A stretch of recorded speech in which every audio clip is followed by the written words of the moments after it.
Carnival is now underway in Brazil, which is a huge draw with at least 1 million tourists expected there to celebrate, and now a huge concern in the nation hit hardest by the Zika virus. Dr. Jon LaPook is in Brazil. John, 1 million tourists have come to Brazil, 1 million will go home. So what does all this mean for the potential spread of the virus?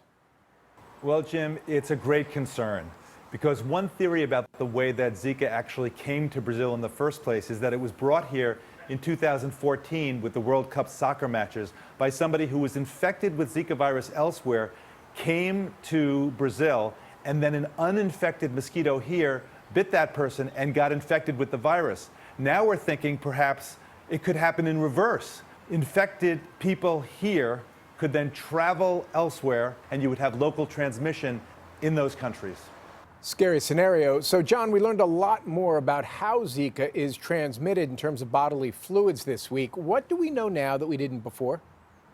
It's been remarkable, Jim. In just 1 week, we've learned first that it could be sexually transmitted, then it could be transmitted by blood transfusion, and now just yesterday we found out that in Brazil, the virus has been isolated from urine and from saliva of people who have Zika infection.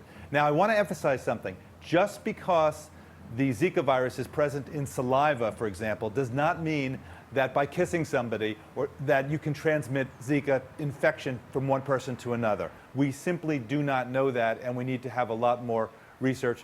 All right, at least 53 confirmed cases in the United States, almost all of them among people who've traveled abroad. Dr. Jon LaPook in Brazil, thank you very much.